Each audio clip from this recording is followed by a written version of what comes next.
Joran from De La Salle University. May artista, mga basketball player. Completo Ricardo, dito sa hour na talk to you. One good combination by Pagara. He's jumping into the puncher. He wants to go for a knockout. You can sense it. But Fernandez comes back. Series of punches. And hard right hand by Pagara. Fernandez comes back again. Pagara covers up.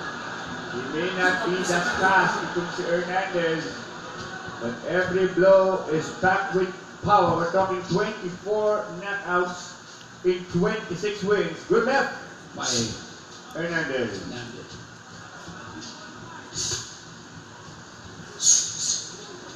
Wow.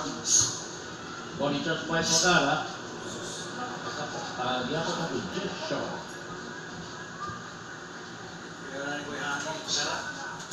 Change of jabs. Pagara jabbing with the left. Uppercut by Hernandez short. Pagara picking up the punches of Hernandez. Well, he knows he's in a fight. Good flurry of punches by Hernandez.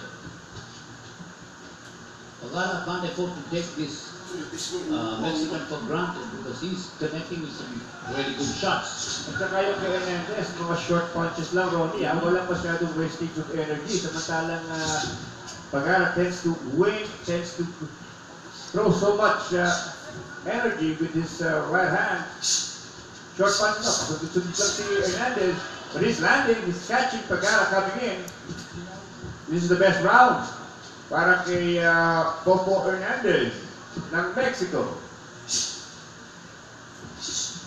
Right hand by Pagara. Another chopping right hand, and he hurt.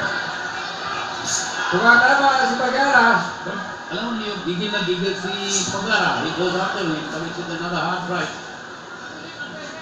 Medyo headhunter siya ngayon, Ronin. Nawala yung body-head combinations ni Pagara.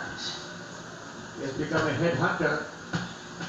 And Fernandez coming back from this nail. Good combination. Good uppercut. Pasok ang uppercut ngayon mula kay Pagara. And nagkaroon naman low blows si Hernandez. Hernandez along the rope. Oh, good. 1-2 counter mula kay Hernandez. Oh, right hand by Pagara. Right to the body by Pagara.